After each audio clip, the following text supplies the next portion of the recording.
Good morning, students.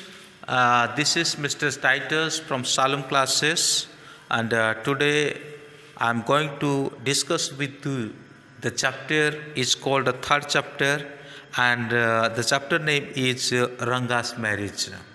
So, students, this video lecture will be in Hindi, and my English lecture already has been uploaded. If you want to see the English, you can see the English, or if you want to see the Hindi, you can see the English also. So, आइए हम lesson को शुरू करते हैं। इस chapter में हम देखते हैं कि ये रंगास मैरिज वाली चैप्टर है, और जो चैप्टर नंबर 3 है, और ये CBSE बोर्ड में जो बच्चे 11th क्लास में पढ़ते हैं और साथ ही साथ RBSE में भी जो 11th क्लास में पढ़ते हैं, यह उनके लिए बहुत लाभदायक है। यह उनके लिए खास करके बनाया गया। तो इस चैप्टर का जो लेखक है ये मस्ती Venkat Shah. Okay, Masti Venkat Shah it is the name of the narrator. तो नैरेटर अभी यहाँ पे क्या करते हैं कि अपने गांव के बारे में बहुत सारे वर्णन को यहाँ पे करते हैं। शुरुआत में उनके गांव के लोग कैसे होते हैं, उनके गांव के लोग क्या चीज़ खाना पसंद करते हैं, उनके गांव के लोगों का कैरेक्टर कैसा है, उनके चरित्र कैसा है। कहते कहते वो बहुत कुछ कह देते हैं कि गांव किस प्रकार का डिजाइन का है, गांव का माहौल कैसा है। ये सारी बातें वो कहते हैं। वो सारी बातें कहने के साथ साथ और यहाँ पे ये भी कहते हैं कि इस गाँव में जब वो ये नरेट कर रहे थे ये स्टोरी को, उस 10 साल पहले की बात को दोहरा करके कहते हैं कि इसी गांव में क्या नहीं होता था कि मतलब इंग्लिश जानने वाला कोई व्यक्ति नहीं होता था, और जो थोड़ा बहुत भी इंग्लिश जानता था तो वो अपने आप को बहुत कुछ समझता था। वो अपने आप को बहुत ही मतलब अलग रूप से वो अपने आप को साबित करता था, अपने आप को पहचानता था। फिर उसके बाद वो यहाँ पे ये बताते हैं कि उसके गांव के लोग किस प्रकार के हैं। उसके गांव के लोग बिल्कुल भेड़ों के समान हैं, ठीक है ना। ये भेड़ जो होते हैं ये उनके समान है। भेड़ हमेशा क्या करती है, जो आगे चलते हैं उनको फॉलो करती है। उनको पता नहीं आगे खड्डा है या आगे पत्थर है या आगे विपत्ति है क्या नहीं है, उनको कुछ भी पता नहीं है। उनके लीडर जहाँ जाएगा वो वहाँ फॉलो करेंगे। इसी प्रकार के एक झुंड है इस गांव के लोग। और यहाँ पे नैरेटर यहाँ पे कहता है कि इस गांव में जो सीनरी बहुत अच्छा है, लेकिन एक दुख की बात ज़रूर है इस गांव में कि इस गांव का जो मतलब मैप में जो जोग्राफिकल जो मैप होता है, उस मैप में इस गांव को शामिल नहीं किया गया है। ब्रिटिश के शासन के समय पे यह मैसूर जो स्टेट में हुआ करता था इस गांव, लेकिन जब वो मैप को बनाया जा रहा था और तभी कोई भी यहाँ पे क्या नहीं करते थे कि किसी ने भी इस गांव को मैप में ऐड नहीं किया, तो मैप में नहीं दिखता है, ऐसा नैरेटर यहाँ पे कहते हैं। और साथ ही साथ नैरेटर यहाँ पे कहते हैं यहाँ के जो फल वगैरह होते हैं बहुत अच्छा होता है, और ख़ास करके वो आम के बारे में बताते हैं और ग्रीन कोकोनट के बारे में बताते हैं। आम जो है बहुत फेमस है यहाँ की, और साथ के साथ यहाँ जो ग्रीन जो कोकोनट होता है और उसका पानी से बनने वाली की मिठाई है वो भी बहुत प्रसिद्ध है। इस प्रकार तरह तरह की बातें वो गांव के बारे में कहते हैं। तो कहते कहते वो यहाँ पे यह भी कहते हैं कि गांव के एजुकेशन का स्टेटस क्या है। तो कहते कहते यहाँ पे एक व्यक्ति का नाम यहाँ पे आता है। नाम तो नहीं है, खैर गांव के विलेज से उस गांव के जो अकाउंटेंट है, ठीक है ना, वो क्या करता है अपना बेटा को बैंगलोर पढ़ने के लिए भेजता है, ठीक है। अब जाहिर सी बात है कि जो लोग गांव से शहर जाते हैं पढ़ने के लिए और शहर में पढ़ लिख करके आते हैं और थोड़ा बहुत इंग्लिश उनको बोलना आता है, तो वो अपने आप को बहुत कुछ समझते हैं और अपने आप को बहुत तरीक़े से दिखाना पसंद करते हैं। तो यहाँ पे क्या होता है कि रंगापा नाम का एक लड़का होता है जो कि विलेज अकाउंटेंट का लड़का है। उसे क्या किया जाता है कि 6 महीने के लिए उसको बैंगलोर भेजा जाता है और वहाँ पढ़ लिख करके एक अच्छा एजुकेटेड बन करके वो क्या करता है अपने गांव में वापस आता है।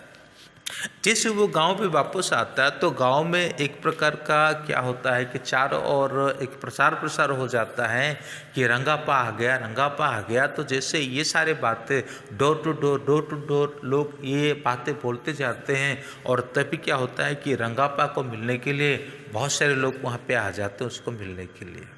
जैसे वहाँ पे लोग बहुत ही इकट्ठा होते हैं, तभी एक माता भी आती है, वो भी मिलती है, उसे गले लगाती है, उसको हाथ को पकड़ कर अपनी छाती में रखती है और देखती है कि लड़का जो है मतलब अभी तक ऐसे अपने गांव की परंपरा में, ऐसे अपने गांव के जो मतलब ट्रेडिशन में जी रहा है, उसके अंदर कोई घमंड नहीं है, अच्छा लड़का है कह कर के वो उसे आशीर्वाद दे के चली जाती है।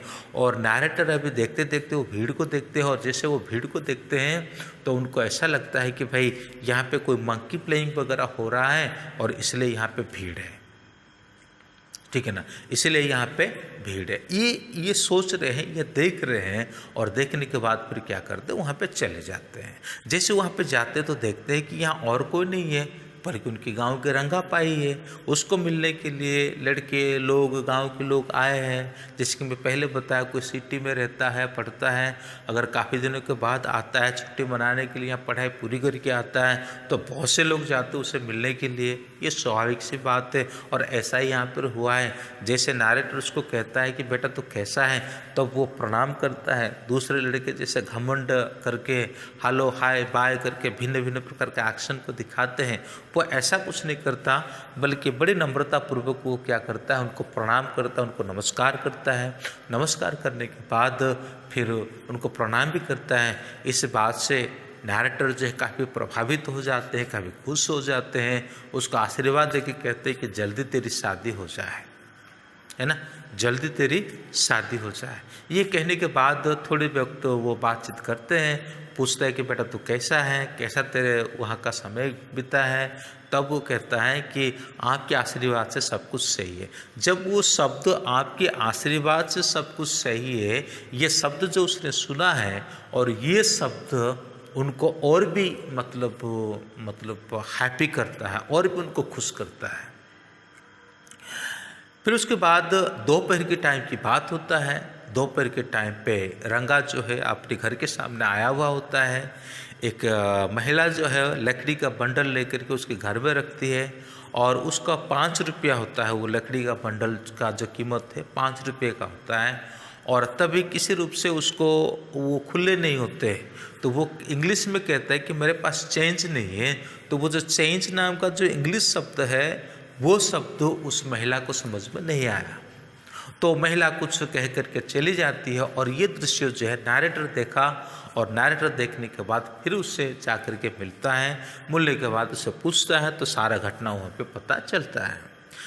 फिर उसके बाद थोड़ी देर उनकी बातचीत होती है। बातचीत होने के बाद वो चला जाता है। जैसे वो चला जाता है, शाम के समय पर क्या होता है कि जो रंगापा जो है वो नैरेटर के घर पे कुछ ऑरेंज वगैरह लेकर के उनसे मिलने के लिए आता है। अब ये दोनों बातें करते करते ऑरेंज लाया तो जूस पी लिया होगा या कुछ भी कर लिया होगा। बातचीत उनका चला है कुछ समय तक। तभी नैरेटर उसको पूछने लगा कि भाई तुम्हारा शादी के बारे में क्या ख्याल है। तो वो कहता मैं तो बिल्कुल शादी नहीं करूँ, मैं तो बिल्कुल शादी नहीं करूँ। क्यों नहीं करोगे? क्योंकि वो कहता है हमारा गांव में ट्रेडिशन है अरेंज मैरिज का, हमारा गांव में ट्रेडिशन है कि छोटी लड़कियों को शादी करवाने का। मैं छोटी लड़की से शादी नहीं करूंगा, मैं शादी करूंगा तो मैच्योर लड़की से करूंगा, जो कि बराबर मुझे प्यार कर पाएगी, जो कि बराबर मुझे सेवा कर पाएगी, जो भी बराबर मुझे समझ पाएगी। तो ठीक है, इस तरह का बातें उसने सुना, और सुन कर के दोनों के बीच में बातचीत हो गई। वो चला गया, और भी बहुत सारे बात हुई। और जैसे वो जा रहा होता है तभी वो क्या करता है कि एक लड़की से उसकी मुलाकात होती है। कौन? नैरेटर का मुलाकात होता है। वो लड़की का नाम जो है रत्ना है, जो अपने मामा के वहाँ पर ही रहती है, और बेचारी अनाथ है, मामा ही उसको संभाल रहे हैं। मामा का नाम है, क्या नाम है, रामा राव, ठीक है ना, मामा के नाम है रामा राव। बच्चों ये बात मत भूलो कि हम ये जो लेसन पढ़ रहे हैं ये मैसूर स्टेट के बारे में पढ़ रहे हैं, और जो कि साउथ इंडिया में है। मैसूर स्टेट में जो गांव हुआ करता था उस गांव के बारे में हम पढ़ते हैं। और जैसे नैरेटर पहले ही कहा था कि अंग्रेज लोग जब मैप बना रहे थे तो उन्होंने इस गांव को मैप में शामिल नहीं किया था, यानी मैप में ये गांव नहीं दिख रहा था। तो ऐसी दशा में क्या होता है कि वो चले जाते हैं, उस लड़की को देखते हैं, और उसके बाद उसके घर पे जाते हैं। और उनके साथ बातचीत होती है। लड़की शर्माती नहीं क्योंकि वो पहले से जानती थी। लड़की के साथ बातचीत करते करते नैरेटर के मन में ये ख्याल आता है कि वाकई ये लड़की ही उसके लिए बनी हुई है। किसके लिए? रंगापा के लिए बनी हुई है। ये लड़की ही उसके लिए बहुत सूट करेगा और ये लड़की ही उसके लिए सही लगेगा, ऐसा वो मन में सोचते हैं। जैसे वो ऐसा मन में सोचते हैं, मन में सोचने के बाद लड़की को अपने घर पे बुलाते हैं कि तुम अपने घर पे आ जाना और थोड़ा गाना वगैरह, लड़की बहुत अच्छी गाती भी है ना, लड़की बहुत अच्छी गाती भी है। तो वो कहते हैं कि तुम हमारे घर में आओ और एक बार क्या करना, गाना गाना। ये बात सुनने के बाद वो हाँ बोलती है और समय में चली जाती है गांव में, मतलब उनके घर में, नैरेटर के घर में। और नैरेटर के घर में जाती है, वहाँ पर वो गाना गाती हुई होती है। तभी नैरेटर क्या करता है और किसी बंदे के द्वारा वो क्या करता है कि रंगापा को अपने घर पे बुलाता है। ठीक है ना, रंगापा को वो अपने घर पे बुलाता है। जैसे वो अपने घर पे उसको बुलाता है और उसी समय क्या होता है कि वो रंगापा धीरे धीरे आता हुआ होता है और जैसे उसके अंदर गाने की आवाज़ सुनने लगा और तब वहाँ पे धीरे धीरे धीरे धीरे गाना को सुनते हुए वो दरवाजे के पास गया। जैसे वो दरवाजे के पास जाता है तब भी महसूस हो जाता है किसको, रत्ना को, कि घर पे कोई आया है। ठीक है ना, और बिल्कुल वो दरवाजे के पास पहुंचा ही होता है और तभी रत्ना अपनी गाना बंद कर देती है और शर्म के मारे वहाँ से छोड़ करके चली जाती है। तभी क्या होता है कि उसी समय ही उसका मन में कुछ विचार आता है, किसको, रंगापा को। ठीक है ना, तभी उसके मन में रंगापा के बारे में कुछ, रंगापा का उस लड़की के बारे में कुछ विचार आता है और लड़की के बारे में बातचीत होती है। हालांकि ये माइंडली सेटअप है किसकी, नैरेटर का। नैरेटर यही चाहता था जो रंगापा आए और उस लड़की का गीत को सुने और उसके द्वारा उसके मन में एक टेम्पटेशन आए। ये पहले से ही उसका प्लान था, पहले से ही इसका सोच था। तो जैसे वो आता है, बातचीत होती है, लड़का पूछता है उसको इस लड़के का क्या नाम है, कहाँ रहती है। ये सारे बातें पूछने के बाद उसको बता देता है कि ये लड़की कहाँ रहती है, क्या करती है। उसका नाम रत्ना है, मामा के पास रहती है, बेचारी बहुत अच्छी लड़की है, बहुत सुशील लड़की है। तो कहता है कि भाई इसका शादी हो गया है क्या? वो कहता है हाँ उसका शादी हो गया। जैसे सुनता है हाँ उसका शादी हो गया तब रंगापा का मुँह उतर गया, रंगापा का मुँह उतर गया। वो थोड़ा टेंशन जैसा दिखने लगा। तब नैरेटर उसको चिढ़ाने लगे, कहता है अरे भाई तुझे क्या सिर दर्द होने लग गया? तो वो कुछ नहीं कहता है। फिर उसके बाद ये दोनों का क्या हो जाता है, मतलब वो दोनों क्या हो जाते हैं कि उन दोनों का थोड़ा अलग हो जाता है। फिर अगले दिन मिलते हैं। जैसे अगले दिन मिलते हैं तभी भी वो कहते हैं, मतलब नैरेटर कहते हैं रंगापा को, भाई तुम थोड़ा टेंशन लग रहे हो। नहीं नहीं मैं कोई टेंशन नहीं हूँ, मुझे कोई सिर दर्द नहीं, मुझे कुछ नहीं है। अगर ऐसे बोलता नहीं तुम टेंशन लग रहे हो और शादी के बारे में तुम बहुत कुछ ख्याल करते हो, मैं आओ तुम्हें ज्योतिषी के पास लेकर के जाऊँगा। तो वो ज्योतिषी के पास लेकर के जाते हैं उसको। ज्योतिषी के पास जब जैसे लेकर के जाते हैं, ज्योतिषी को बोलते हैं भाई इसके लिए मंत्र करो और उसको कौन सी लड़की इसके जीवन में है, उसके मतलब कुंडली में है, ये बताओ। इस तरह से ये बातचीत होता है और बातचीत होने के बाद ये जो ज्योतिषी क्या करता है, मंत्र वगैरह पढ़ता है, मंत्र उच्चारण करता है। मंत्र उच्चारण करने के बाद वहाँ वो यही बातें बताता है कि समुद्र के कोई नाम से, पानियों के नाम से कुछ नाम आया है, तो क्या कोमल है क्या ये, या फिर रतन है क्या ये। फिर बात चलते चलते रत्ना नाम आ जाता है। जैसे रत्ना के नाम आता है तो ये थोड़ा चौंक जाता है। कौन? रंगापा चौंक जाता है। फिर वहाँ बातचीत होती है, फिर ये बाहर आते हैं। दरअसल बात ये होता है कि नैरेटर पहले से ही जाकर के उसको बोला हुआ रहता है, किसको? ज्योतिषी को। वो लड़का को मैं लेके आऊँगा तो तुझे बोलना है, तुम्हें बोलना है कि लड़की का नाम ही वही बताना है। पहले से वहाँ पर सेटिंग हो रखा है। तो ज्योतिषी ने वो बोल दिया। ज्योतिषी बोलने के बाद ये थोड़ा ताजुब हो गया, उसको चौंक गया, इस लड़की का नाम उसने कैसे बता दिया। फिर उसके बाद उसे मतलब अकेले से लेकर के जाके बात करता है, आप तो कह रहे थे उस लड़की तो शादीशुदा है, फिर उस लड़की का नाम यहाँ पर उसने कैसे बता दिया। तो इस तरह के बातचीत होने के बाद फिर नैरेटर जो स्वीकार करते हैं कि वो लड़की शादीशुदा नहीं है। फिर उसके बाद वो इंसिडेंट नहीं दिखाया जाता स्टोरी में कि उनका शादी कब हुआ, लेकिन और एक इंसिडेंट दिखाया जाता है कि लगभग कुछ साल के बाद रंगाप्पा क्या करता है कि उसके घर पे आता है निमंत्रण करने के लिए। उसका बेटा का बर्थडे होता है, यानी शादी हो गया, ठीक है, यानी शादी हो गया।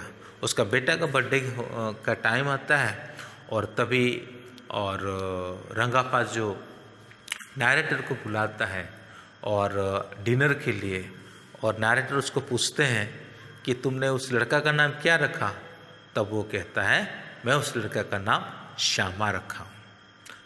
कुल मिलाकर के नैरेटर का नाम भी श्यामा था और उसने नैरेटर को बहुत प्रेम किया और इसलिए उसका ही नाम क्या कर दिया, उसने किसको दे दिया, उसका बेटा को दे दिया। तो उसी के साथ ही ये स्टोरी यहाँ पे पूरा होता है। कुल मिलाकर के एक ही बात कहा जा सकता है कि रंगाप्पा का चरित्र से प्रभावित होकर के, रंगाप्पा का कैरेक्टर से प्रभावित होकर के ही नैरेटर ने क्या किया, उस लड़की से उसका मिलान करवाया और उसको एक अच्छी लड़की के साथ उसको शादी करवाया। तो खास करके रंगाप्पा का चरित्र जो है यहाँ पे विशेष इम्पोर्टेंट दी जाती है इस लेसन में।